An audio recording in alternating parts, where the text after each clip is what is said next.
আমি রাজি আছি ঐক্য পোষণে, কিন্তু ঐক্যের কমিশনের যে আমিরটা হবে তার মুরব্বী হিসাবে কিন্তু আমাকেই দিতে হবে। আপনি মুরব্বী হওয়ার জন্য তো পাগল হয়ে গেছেন। আপনি কিসের মুরব্বী? এখানে বয়সে কিন্তু সবার আমি বড়। ঠিক আছে, কিন্তু আমির হওয়ার জন্য বয়স লাগে না, মূল বিষয় হলো পীর হওয়া লাগে, পীর। আমার বাপ দাদারা ছিল পীর, এই জন্য এই দলের আমিরটা আমাকেই ঘোষণা করা হোক। আপনার বাপ দাদা সম্পর্কে আমার সব কিছু জানা আছে। আপনার বাপ দাদা পীর, তাই না? আপনার বাপ দাদা কোথায় কি চিটারি বাটপারি করছে তা কিন্তু আমি সব থেকে ভালো করে জানি। আর জনগণ কাকে কোন দায়িত্ব দিলে মানবে, আমার তো একটু বয়স হয়েছে, মোটামুটি চুল দাড়ি উঠছে, তাই না? সেটা আমি খুব ভালো করেই জানি।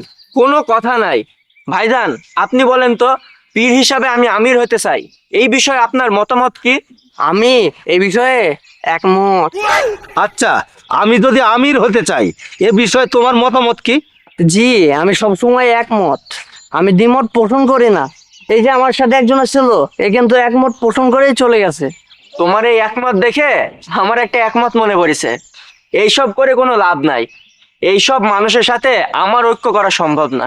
আপনি কি ধরনের মানুষ আমি কি জানি না? আমরা সবাই এখানে এসেছি ঐক্য করতে, আপনারা একের পর এক সব ঝামেলা করে যাচ্ছেন। সব দোষ আপনার, আপনাকে একটু দেখিনি।